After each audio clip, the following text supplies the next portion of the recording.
Good evening and welcome to the Top 25 Rundown, presented by the Sportscast.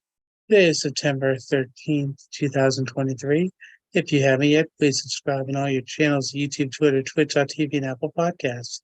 If you are on Apple Podcasts, please leave a rating review. It will help us out tremendously. We are also on DAB Digital Radio. You can listen to us on your smart speaker, play Sportscast. Visit us on the sportscast.net. Also follow us on Twitter, the Sportscast1, and check out our app, the Sportscast, in the iOS App Store. Hello, my name is Alan West. Welcome to the Top 25 Rundown. Later on, we're going to be joined by Bob Alvis. And what a week in college football last week. When Bob comes on, we'll definitely get more in depth. And also, we're going to start to make some picks for next week. Last week, we had Tyler Turner on with us. And looking at the picks, I did win last week, but in some ways I got lucky, although I was the only one who did pick Texas to win. And I went out on the limb there, and this time the limb paid off, and that was a heck of a game. And it's not every day you see Nick Saban get that upset losing by almost 3 touchdowns. And I mean, we will definitely go over everything that happened last week because, well, it was definitely something that we did not expect in some ways, and it was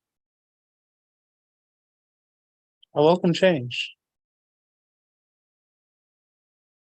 Going over the top 25, let's get started. We had Ohio State beat Youngstown State 35-7. We had number 1 Georgia beat Ball State 45-3. We had number 2 Michigan beat UNLV 35-7.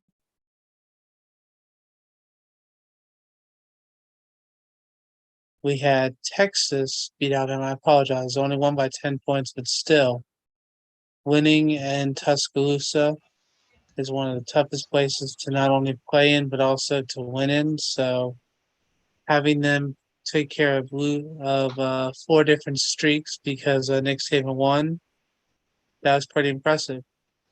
Speaking of impressive, the man of the hour has joined us, Bob Alvis, high school commentator, public address announcer, host of Sports Bay, and a lot of other jobs and activities. How are we doing that, Bob? Expert in nothing, though. Jack of all trades, master of nothing. Is that what you're saying? Exactly. Hey, that's what I do too. But you know what? Sometimes we get lucky. So you know what? I take what I can get in that respect, sir.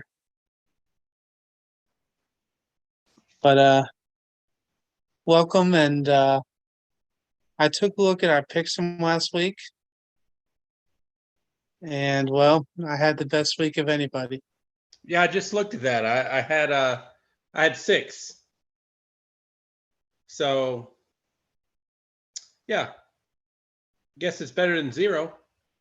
Yep, I had last week I had 10. So my biggest one I'd say was I picked Texas, everyone else picked Alabama. Yep. And well, Worked Texas out. pulled it off. So that was probably one of the most rewarding points I got last week, I'm not gonna lie. And yes, I'm not expecting that to happen every week. I'm not that lucky, sir. But you know what? Making sure that happened this last week, I'm proud of that. I'm not glad. I'm very proud of that. Because, well, Texas brought their A game, and that just, it was incredible just watching how hard they fought. Real quick, though, let me finish running through the top 25 that we can get into our picks for what we picked last week, just so we can get through it a little bit more. Number 4, Florida State played Southern Miss, and they won 66-13. USC played Stanford, and they won 56-10.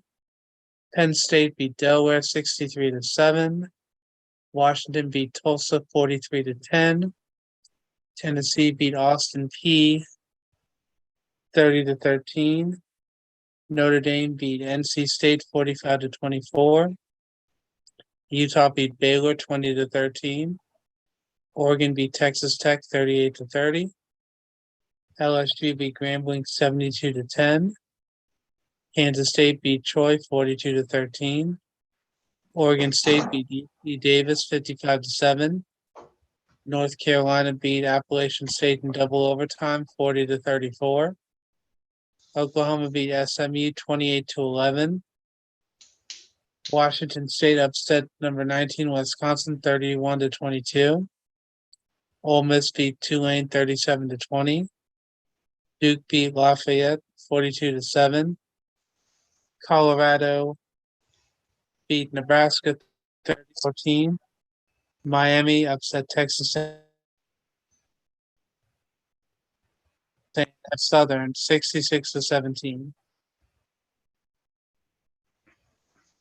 Now, Bob, your personal opinion for some of the games that happened this weekend. What if you had to pick three? What would you pick for the top 25? We'll go for those first. Then we can Well, I hit think on other. number one, you got to look at Texas getting the road win at Alabama. Hadn't been done in a long time, out of conference especially. Big win for Sark and the crew. Now can Texas take the next step because the season doesn't end in week 2. If only. And I texted a friend of mine and I said, the one big thing that you got to worry about with Texas is letdown. And you would hope it's not this week. But, if you're a Longhorns fan, you're still going to have some big games. I want to say the biggest one is a road game. I want to say they got a couple big road games on the schedule. I don't look at Oklahoma. That's a rivalry game, but Oklahoma's competitiveness is not there yet.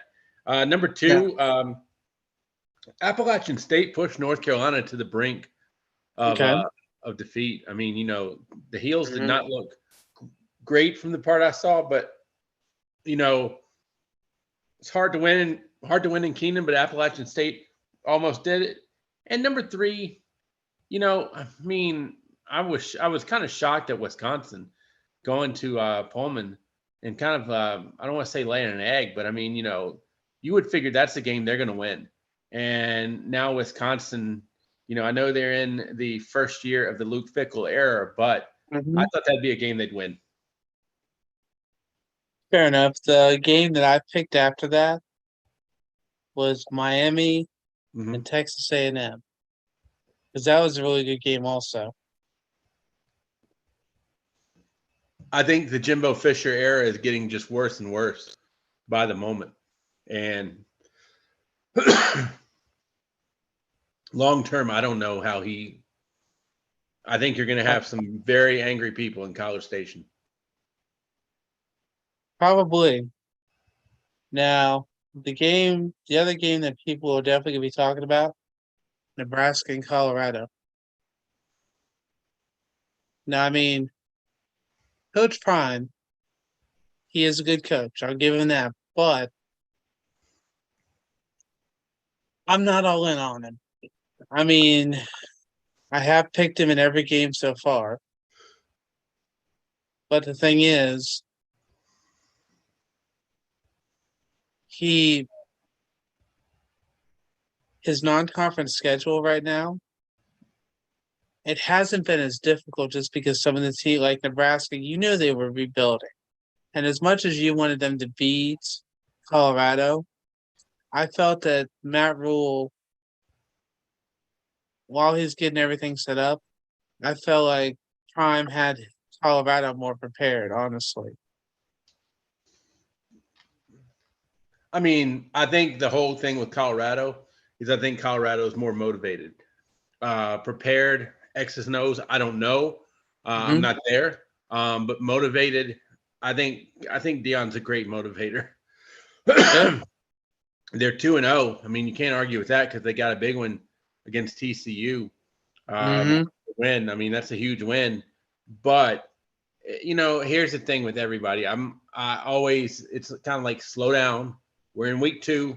I know people like to get excited. I know we got to have stuff to talk about, but let's hold on to our panic buttons and let's hold on to national championship celebration hats too.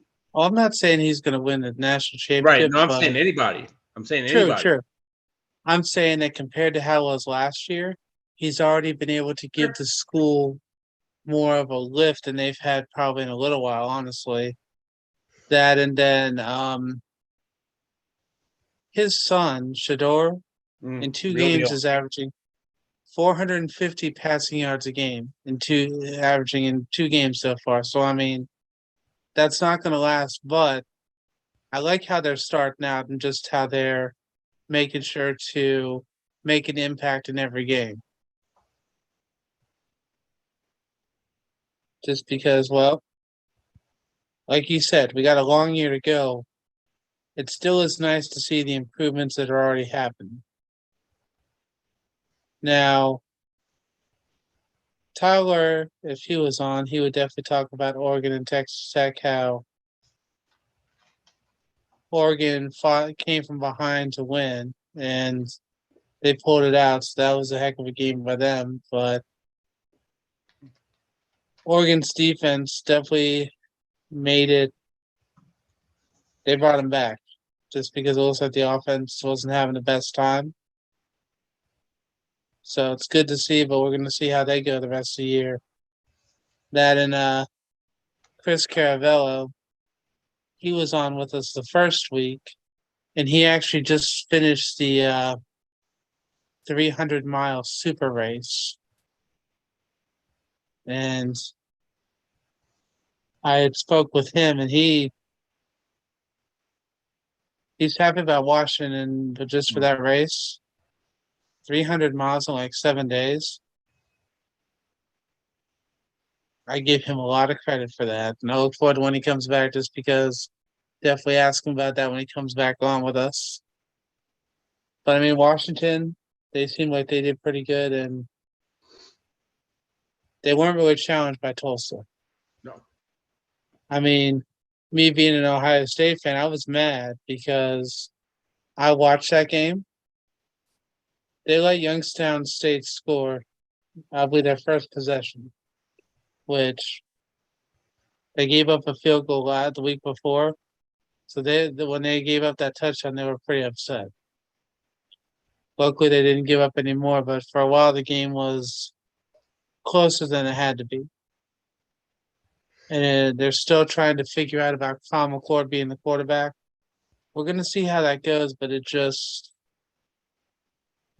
I'd say it's up in the air.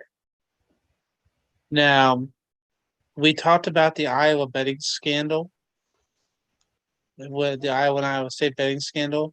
They announced that the Iowa defensive tackle who was implicated in the scandal, he had been coming back for, I believe, his 6th or 7th year of eligibility.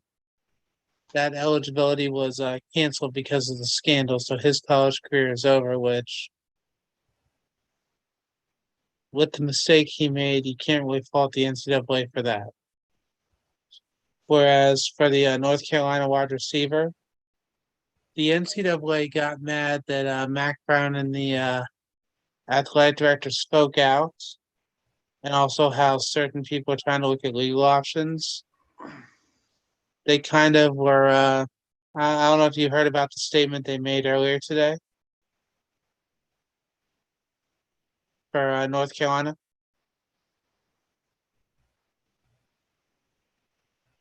No. No. I was waiting for you. Okay. Basically, they kind of were.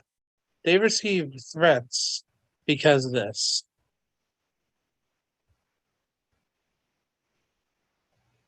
Because they had to release a statement earlier today. And bear with me a second. I'm opening up the article on ESPN just because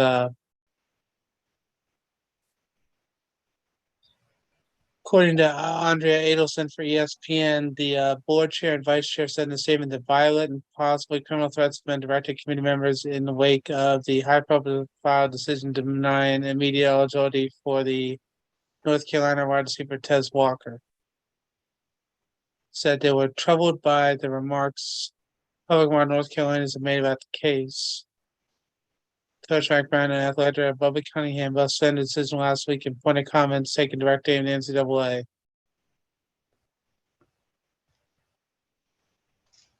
Division I Board Chair Georgia President Jerry Moorhead and Vice President Evansville President Christopher. Well, his last name starts with a P. I think I'm going to try to pronounce this, Bob, but this name, it's got like 17 letters. I believe it's Purchase Kiewicz. I think that's how you say it. I know I can't say that word 10 times fast, so. But they said in their statement, the National Office is coordinating with law enforcement on the threats and will continue to do whatever possible to support the volunteers to serve on these committees. They said that the Division I Board of Directors believes the NCAA Staff Committee are applying transfer waiver guidelines intended by member schools and giving proper and full consideration to individual cases, including consulting a panel of licensed mental health experts for cases in which mental health is cited as a reason. Their statement that the D1 Board last year directed the D1 Council to refine the guidelines for transfer waivers and apply those guidelines to the 2023-24 academic year. Those new guidelines were supported unanimously by all 32 Division I conferences in January, and prior to that were widely supported by member schools and conference associations.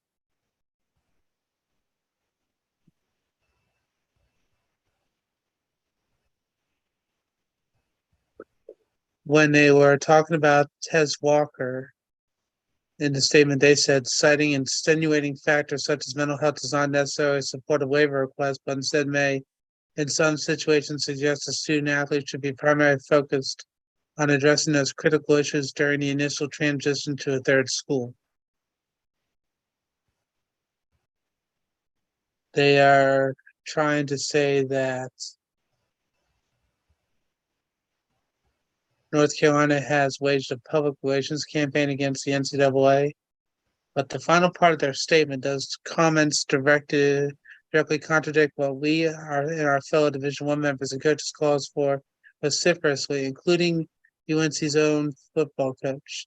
We are a membership organization rather than pursue a public relations campaign that can contribute to a charged environment for our peers who volunteer on committees. We encourage members to use established and agreed upon procedures to voice concerns and propose and adopt rule or policy changes they are dissatisfied.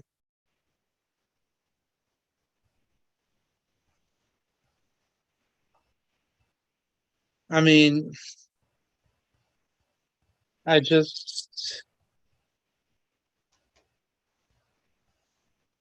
know what to say to that, Bob, because basically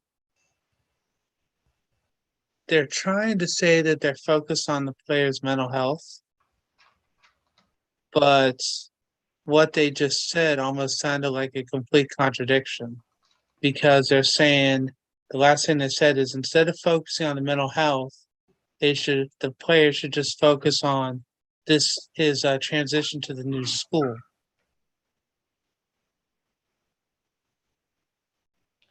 The NCAA is the NCAA. I mean, nine times out of 10, you're not going to find people that agree with the NCAA because the NCAA deals in the absence of logic a lot of times to a normal human being. Everything the NCAA does doesn't make sense because it's just doesn't make sense. But when they go off their rules and, some of their, I don't want to say you got to really look on the third or fourth page, but sometimes the NCAA, I don't want to say they bury things, but they're an interesting. College football at some point is going to not be governed by the NCAA. I will be shocked if it's governed by the NCAA in maybe about 7 or 8 years. I mean, right now, do you know what the NCAA sounds like to me right now? No craps, allegedly cured. Because, I mean, it's like one hand's talking to the other hands and then going behind the other hand and saying, yeah, well, now we want you to do this. Now we don't want you to do this, but we said we wanted you to do this. And I mean, it's just going to, at some point, the NCAA is going to go down. Yep.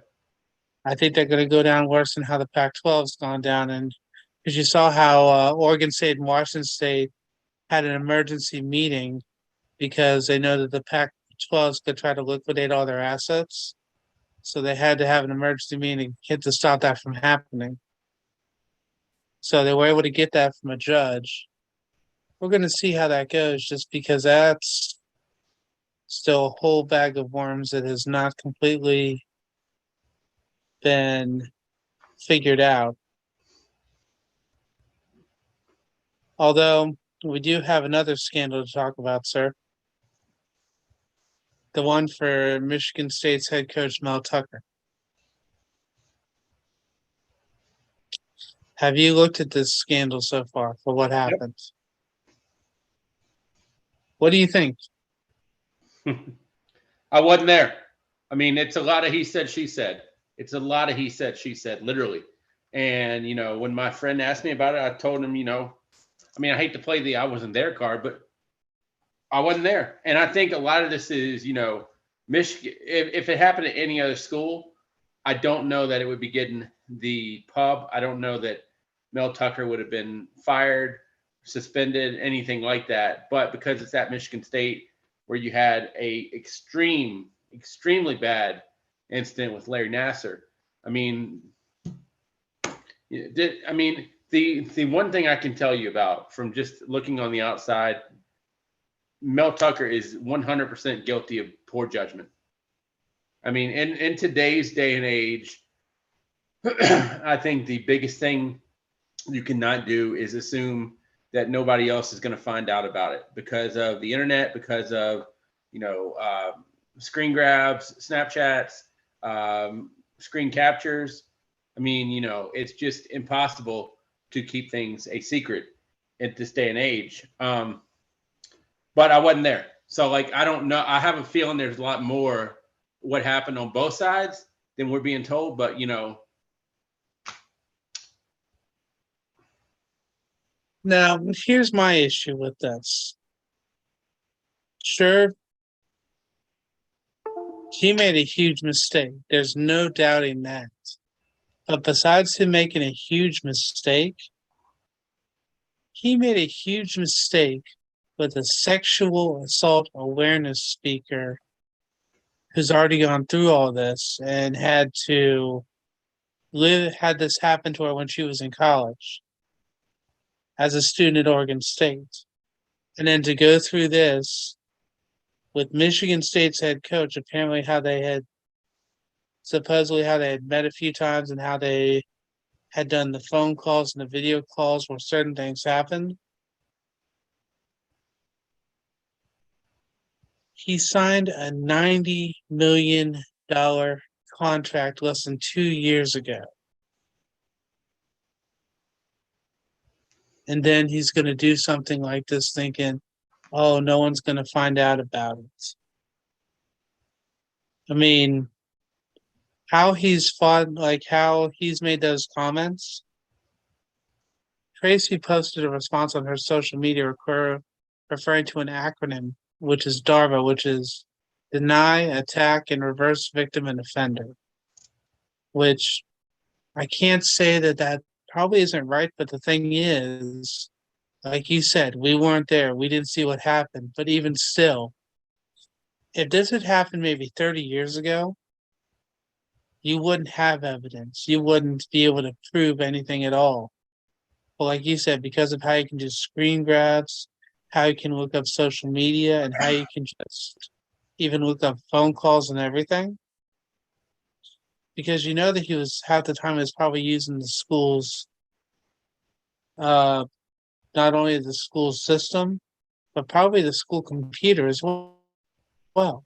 And I mean that is a huge lap of judgment. And so because of that, I mean, I heard Brett McMurphy said he got fired, but now you're seeing he's suspended. Tucker is mad because he thinks that it's a sham, but even if it is a supposed sham, you don't do something like that, and especially to that person, because seeing what she's already been through, we don't know what happened, but even still, just seeing how she's already had to deal with this at one time, it just gives, like you said, the university horrible publicity because they're still trying to get over Larry Nasser.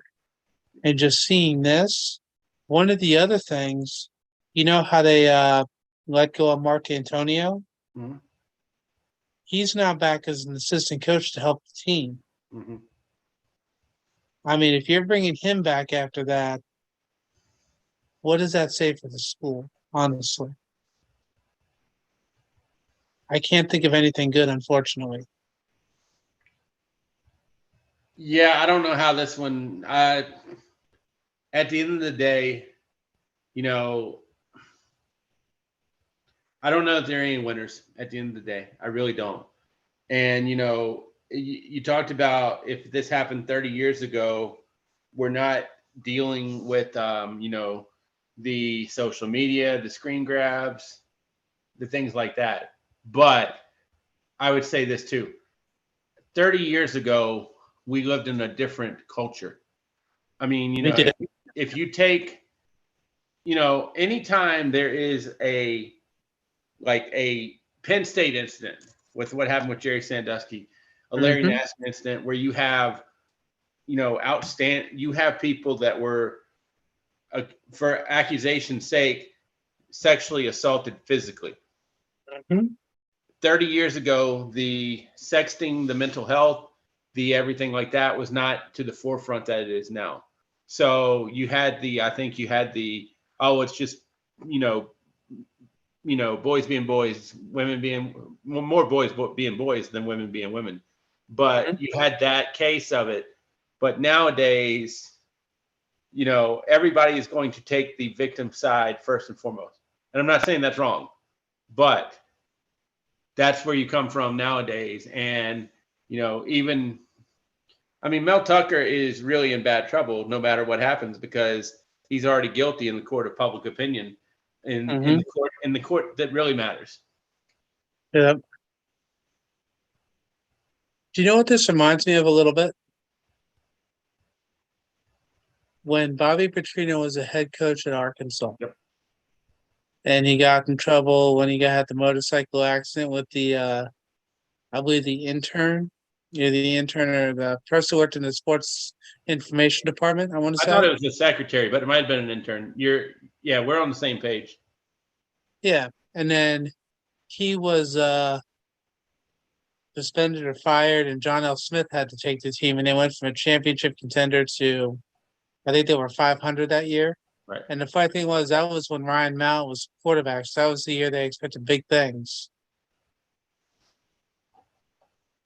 That's how this feels, just because when Mel Tucker signed that huge contract, then they went what 2-9, something like that. Like they just laid an egg. I mean, this was the year he was going to try to make it seem like he was going to make his money, and now right and with how this is going down, not only may he not have that chance, but he may have just lost out on $77 million as well. Yeah, the one difference I will say in that whole thing is I don't recall until now there being Mel Tucker character questions. I mean, I think you always had everybody whispered about Bobby Petrino's character from, the days after Louisville won. I mean, the way he went to the Falcons, it was or the way I can't remember if it was the way he went to the Falcons or the way he left the Falcons. I mean, It very, was the way he left the yeah, Falcons, because I think he left. I think that he, I guess, talked with the team, and then the next day he left. right. If memory serves. So yeah, I mean, but yeah, I don't think Mel Tucker had character concerns until now.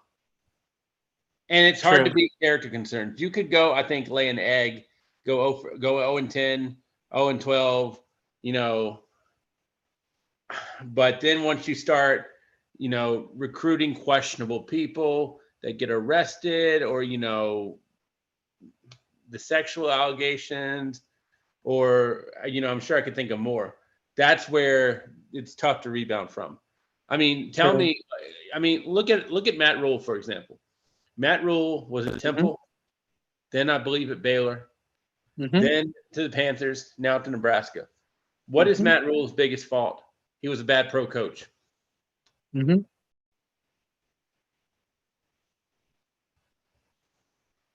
Yeah, I mean, he's been a winner and a rebuilder at every other place he's been.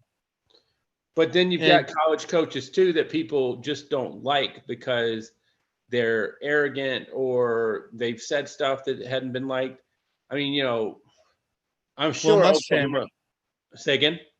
Will Muschamp for one. Well, I'm sure Oklahoma fans would say that about Mike Gundy. I mean, because Mike Gundy's had some outlandish press conferences before. I'm sure people are going to say the same thing about Nick Saban, and so on and so forth. I mean, these people are, if anything, violators with their mouth, to where they say stupid stuff or they say stuff that gets people riled up. Jimbo Fisher could probably be put in that boat too, Hmm. by the way. But And it's Gundy's at Oklahoma State, just to clarify, not right, Oklahoma. right. No, I'm saying the Oklahoma fans are probably Ah, okay. not big Mike Gundy fans, and he can get them riled up. I mean, but at the end of the day, these people might be saying, they might be making the viral quote reel, or other things. But at the end of the day, are we questioning their character? Or are we just saying they're a jerk because they say dumb things? My whole True. point is, if you're a jerk and you're saying dumb things, you're still going to get a second chance. It's kind of like Hmm. having a losing record. But if you're, fill in the blank. I mean, if you're abusing kids, and I don't mean sexually, but if you're accused of mistreating your team the way you're coaching them, I mean, things like that. Those are Okay, hard like to Mark rebound Mangino. Like you for that, you could bring up Mark Mangino for Kansas, or you saw the thing with Baylor for Art Briles, how he was able to be on the Oklahoma sideline. They had to apologize about that because he was there this last weekend. from. Right. So one other thing, did you watch the Virginia Tech game? Nope. Neither did I. The thing about that, though, unfortunately, was they had I believe, a 6 hour delay, Yep. and that was that was a heck of a game. Right.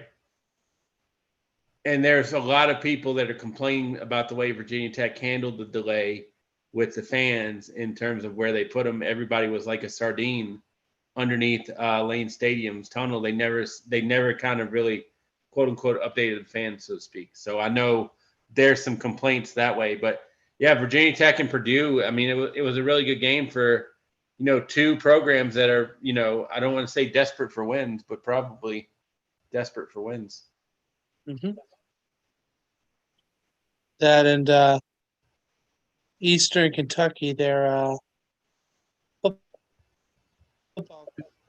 one double A football titles. Roy Kidd died this week, so he led them to football championships in 1979, 1982, which that's to win a title at all is pretty impressive. And for him to win two there, rest in peace, but very sorry to hear that he passed away. That in Kentucky, the offensive coordinator was in the hospital. He had a medical episode during while he was working in the team's football offices on Sunday. So that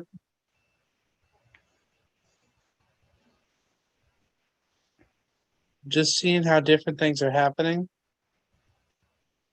it's kind of worrisome because you see last year Mike Hart, he collapsed on the football field at the Michigan game. So it's just watching how health is for some different players and even coaches now.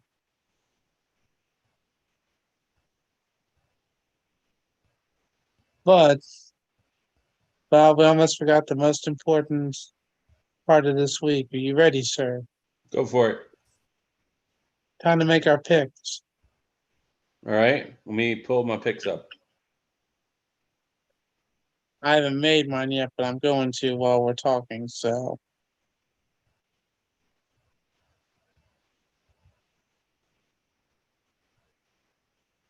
let me know when you're ready. I'll go for you. I'm on you. You go for it whenever. All right. So the first game we have is Penn State and Illinois. I don't trust Illinois. I think Penn State's going to win, and 14.5 seems like a lot, but I think they're going to cover that.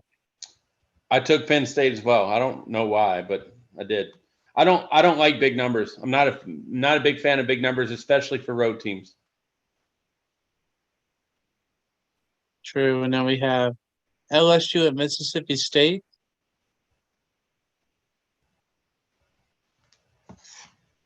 I feel like LSU's been underwhelming this year so far. And Mississippi State's coming into game 2-0. I'm going to pick Mississippi State for the upset. What did I say about early season things? I took LSU. Okay. Next, we have Kansas State and Missouri. I'm going to pick Kansas State, and I think they'll cover the 5.5 points. Let's see.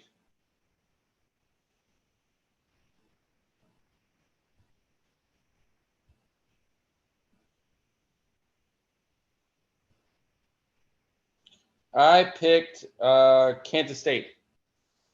Okay. Now, Bob, this next game, I made an outlandish statement at the beginning of the year. The question is if I'm going to own it or if I'm going to eat my words in this game. Because it's South Carolina and Georgia. Now, And I you know still what? picked all these on the spread that were given on the site, by the way. So Okay. I don't know if I'm a fool for doing that or not. I hear you. Same with me. So, Bob, I live by the sword. I'm going to die by the sword. I'll pick South Carolina. I took Georgia. It's a big number. I don't like Yeah. big numbers with home teams either, to be honest with you. Because I'm pretty sure I'm going to be wrong, but I made this pick and I'm gonna live with this pick. Next, we have Minnesota and North Carolina.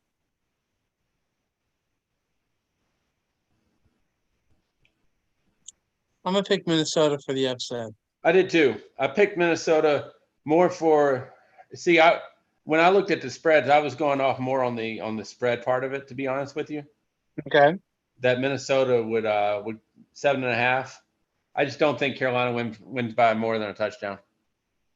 Yeah, because every game that they've been, they've had to fight to win. So it's gonna be a close game. Next, we have Bama and South Florida. I'm picking Bama. I think they're gonna come into against South Florida, and well, basically they need somebody who they can stomp, and I think that they're gonna stomp South Florida.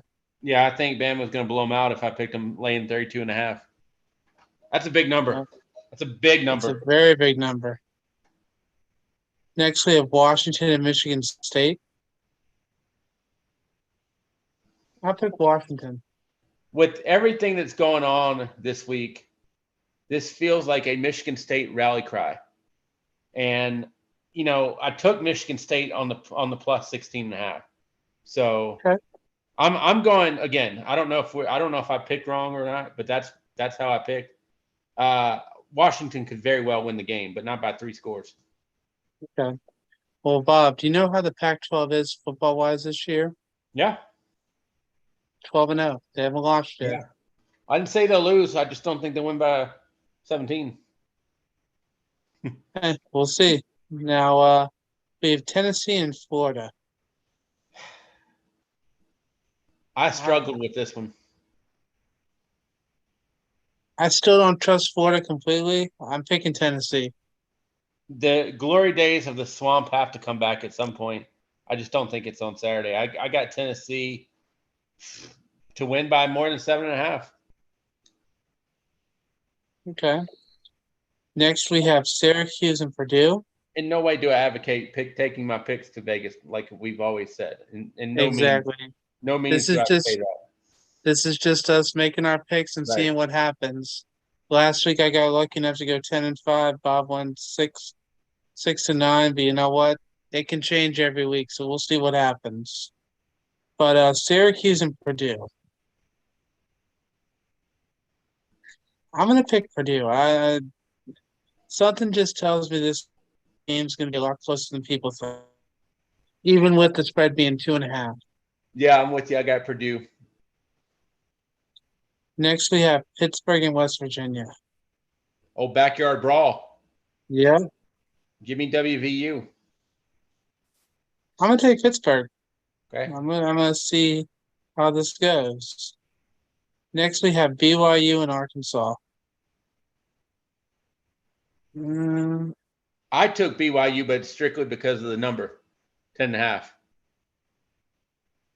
I'm gonna take Arkansas just because even with that number, I think it's gonna be a really good game for the Big 12. So I'll be curious to see what happens with that. I saw BYU play last year when they came to Lynchburg and took on Liberty, and I was not enamored with BYU. I was not overly impressed that day. I know Arkansas did turn around and beat the Flames last year. We're in a different year this year.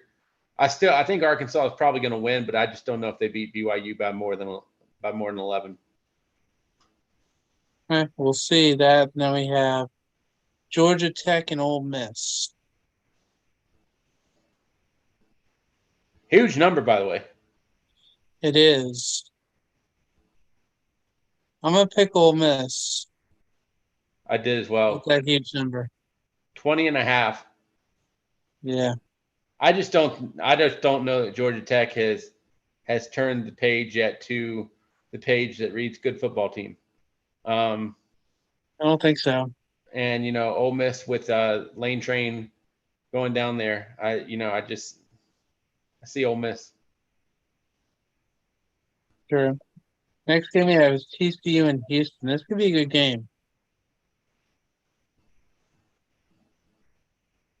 Big game for TCU. You don't want to fall to 1 and 2. I don't think they will. That number though scared me a little bit, 7.5. But I'm taking TCU. I'll take Houston for the upset. I am curious to see what happens. And then we have Colorado and Colorado State. I gotta go with Colorado. I did as well. The number is big, 22.5. I think Colorado is almost going to be like a sugar rush, to where you eat all this candy, and then after you come off the candy, you're off your sugar high, and you just crash. That's how I feel like the first time Colorado loses, because I forget who I heard say it, but they were talking about the bandwagon is full at this point. Mm-hmm. There's no more room. But I feel like when Colorado hits loss number 1, that wagon is going to be really, really short. Dion can probably use it as a rallying cry, talking about taking receipts and all that stuff. But, I just feel like, and I'm not saying Colorado is going to go into a tailspin when they lose that first game, but I just feel like at that point in time, the wheels are going to come off the bus or something. I don't know what's going to happen, but it's going to be riveting TV probably. 100%.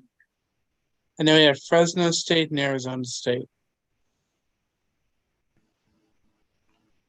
I don't really trust the Sun Devils. I'm gonna take Fresno State. I think I took Fresno State as well. Let me see if I can get there. Yes, Fresno State. The 3.5 didn't scare me, even though it's on the road. And I'm normally a big fan of home teams. I'm not Lee Corso to where I say the underdogs or whatever. But I would go Fresno State in this one. And then for the tiebreaker, I said 68 points. How many? 68. 68? Same thing. So we'll see what happens just because, let's see.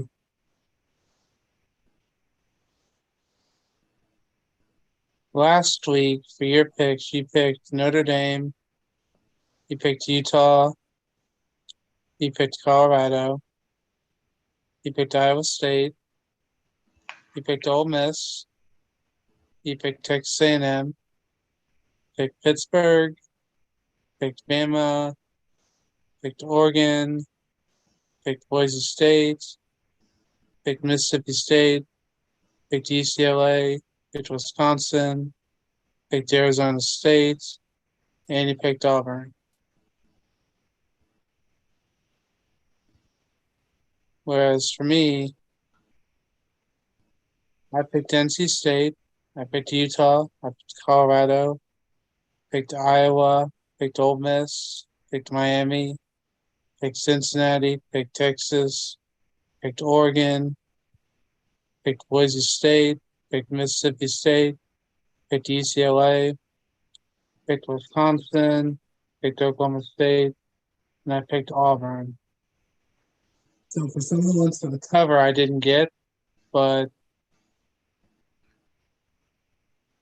If you could have one pick back from last week, what do you wish it was? What would you take back?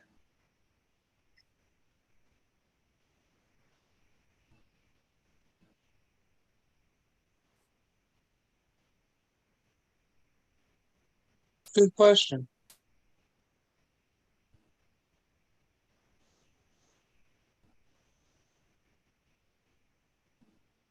I would probably take back Wisconsin against Washington. What about you? Mine's not coming up for me, so I was going to tell you. I shouldn't have asked that question. Do Yeah, I mean, like, you want me to say the games? yeah, sure. It was Notre Dame and NC State, Utah and Baylor, Nebraska, Colorado, Well, which ones did I Iowa. lose on? Tell me that. Let me go back. You lost on Utah and Baylor. You lost on Iowa State. You lost on Texas A&M and Miami. You lost on Pittsburgh and Cincinnati. You lost on Bama and Texas. You lost on Mississippi State. You lost on Wisconsin and Washington State. You lost on Arizona State and Oklahoma State. And you, only because of spread, you lost on Auburn and California. Um,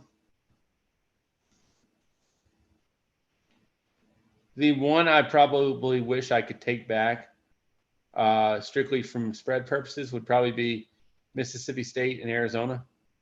I don't know why I took Mississippi State laying 10.5, but I didn't think Arizona was a good football team either. But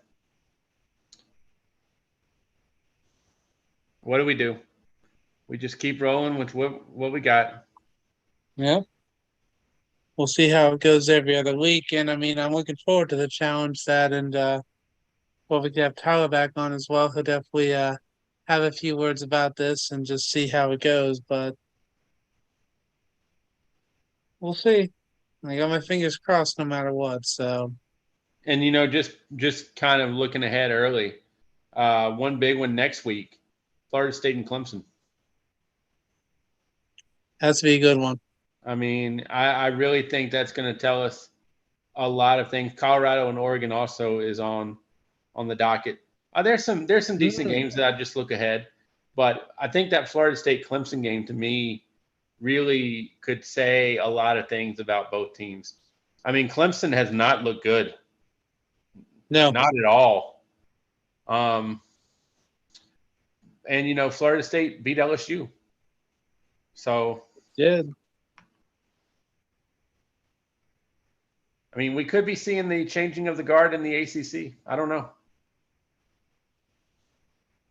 I don't know if it's changing of the guard per se, but it's maybe reestablishing dominance. Yeah, rewinding back to the '90s a little bit, but I mean, Mm-hmm.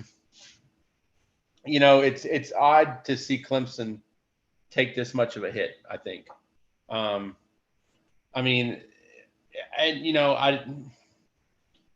I mean, Clemson. I compare Clemson and Alabama a lot, which I'm sure will irritate the Alabama people. Clemson losing to Duke does not equal Alabama losing to Texas. I mean, Clemson losing to Duke would be like Alabama losing to, no disrespect, probably South Carolina, or someone of that ilk. Um, because I would compare Duke and South Carolina similar, just because you brought in new coaches, you're looking to give the program a boost, Mm-hmm. and I think Beamer will do it with South Carolina. Elko will do it with Duke. Where are the Gamecocks and Blue Devils ceiling? I think is still to be determined, but I think that's a comparison that you could probably make. But still, I think Duke beating Clemson this year was probably ahead of schedule. Mm-hmm. That's fair. I think it was, yeah, I think it was better though because they won at Duke. I think that's what made it more of a highlight, so to speak. Yep. Well, sir, normally I try to keep the show a little longer, but tonight I'm just I think we basically hit everything we really need to this week, and then we'll definitely see how the picks go for next week. We'll probably check on a few other sports just because, well, with the season starting, we're still trying to I want to kind of give teams a little bit of traction before we go through some of the top 25 because since it's still early, we're still seeing everybody kind of be in the same position. Whereas in about another week or two, we're going to start to see certain teams pull away and certain teams not do as well, so to speak. Right. So if we were trying to get a hold of you outside of here, which could be dangerous, how would we do so? I would go to Twitter, the Sports Buffet. I mean, you can go to the other avenues, but I'm kind of on a sabbatical. Is the way I feel. I don't know what the sabbatical's for, but I'm just on Hmm. a.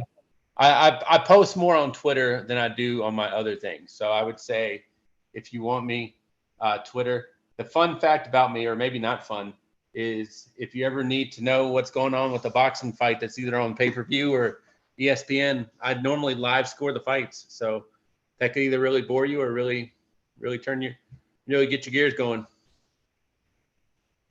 Keep that in mind. We got a few good fights coming up. Yep. So now that I know that I can try and do that I like to myself, do at live least watch tweeting on your when I Twitter. can. I'll update the high school football games I'm at.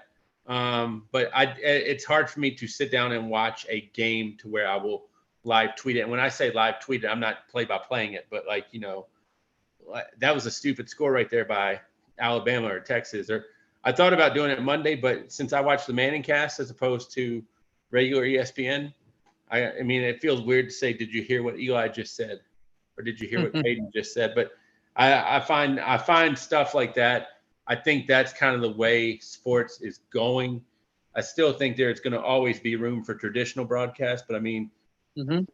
when we've seen ESPNU or whatever when they do the national championship, I know they had Tarazi and Bird on the women's Final Four. I know sometimes they'll have like the I don't want to call it the ceiling cam, but the cam in the Skycam. sky cam.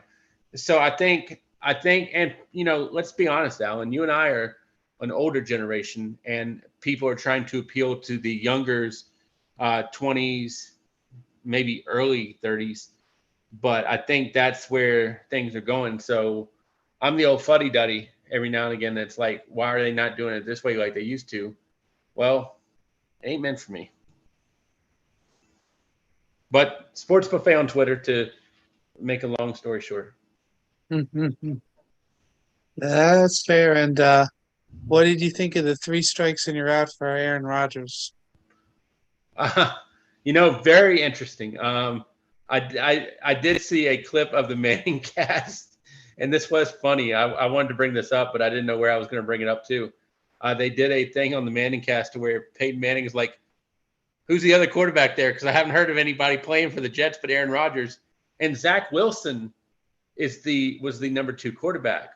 And Zach Wilson was the 2nd overall draft pick in the 2021 NFL draft. So I would like to get your take on this. When people say, do the Jets need to go out and get another quarterback and, this and that, my thing is this, and I think I've told you this before, and I've even said it on the show. When you fire a coach, are you getting somebody better? Or when you have a personnel change, does that guy still give you the opportunity to win that, the other guy would have? I don't know if you've seen the list of free agent quarterbacks or quarterbacks that are out there for the taking. I don't know that anybody gives them a great chance to win. And I mean, let's be honest. It's not like the Jets have the weapons of the St. Louis Rams when they had the greatest show on turf. I mean, it's not – the Jets are better offensively. But do they have the enamored? But I don't think so. But long story short, yeah, it stunk for Aaron Rodgers. But you've got the 2nd over – and I don't think people understand that. I don't think people remember Zach Wilson as the number 2 overall pick. And, that's another topic for another time probably, because are people reaching on draft picks? I mean, Trubisky went number 2 to the Bears, and he's already on team number 3 now. And Trubisky was what, 2018 probably? Somewhere in there? Yeah. So in 5 years, the number 2 overall draft pick is with his 3rd team. Well, you got to remember, for Zach Wilson, he burned a few bridges already with the Jets because of a few other situations. That being said, with him being there, he's going to be probably their best chance to do well. And also, when you talk about offensive weapons, you have to talk about Garrett Wilson, especially after that catch he made for that touchdown. That was filthy. But that catch is not coming every week. Where he bats it to himself. I'm not saying he won't make other good catches. Yeah. But even still, that was a catch that they needed, and he made sure that he did what he could do. I watched him make catches like that at Ohio State, so I'm used to seeing that. But Zach Wilson, he just got his 2nd chance, and I think he can lead them. I think their offense back up, but not necessarily to take his job. I didn't mean to interrupt you. Okay, well, he won't take Aaron Rodgers' job, that's for sure. But the thing is, for this year, that's what I'm talking about. I think he can handle it this year. But the thing is, the offensive line has to block because he was running for his life half the game. And if they can't get that shored up, they're going to have some problems, and that's not going to be conducive for any team being able to win. Yeah, and you're right. He's not going to beat out Aaron Rodgers. But if you look at the list of quarterbacks that are out there, I did. Carson Wentz, Joe Flacco, Matt Ryan. At this stage in their career, does Joe Flacco beat out Zach Wilson? Does Matt Ryan beat out Zach Wilson? My answer is no. I mean, No, I looked at who was there, and it's no. And Matt Ryan's not leaving that booth to be a backup to Zach Wilson, with all due respect. No, although he did get zinged by his new co-host 20-3. So, I mean, we'll see what happens. I'm curious. I mean, if they find a way to where they could get maybe a better backup that they feel could be a better backup, they'll get it. Otherwise, I think this is his 2nd chance to be the leader in New York. And I think that him watching how Aaron Rodgers took over in the offseason just showed how everybody hey, this is how you're supposed to be as a quarterback. Because when he came to the league, he was already the starter, and I think he took it for granted, honestly. So this way, now that he's seen how true professional, even if everyone doesn't like Aaron Rodgers, he makes sure that he shows people how to be a leader and how to make things happen. So, I mean, I'm curious to see how it goes, but we'll just keep monitoring that every week and just with all the other games. But other than that, sir, I do thank you for your time, and we're definitely enjoy this as always. We got the Jersey Boys on tomorrow night, but how can we find you if we want to find you on social media? Well, that's a mistake right there in the first place. But if you did, it would be Allen.West.46 on Instagram or Facebook, or Allen F. West on Twitter. So I don't really post very often, but when I do, I try to make sure I have a little bit of humor or try to post something that's important. So we're going to see what happens. And yes, thank you for reminding me about that, sir. I appreciate that. And I look forward to our talk next week. And stay safe, be happy, and enjoy the sports. It's been the Top 25 Rundown.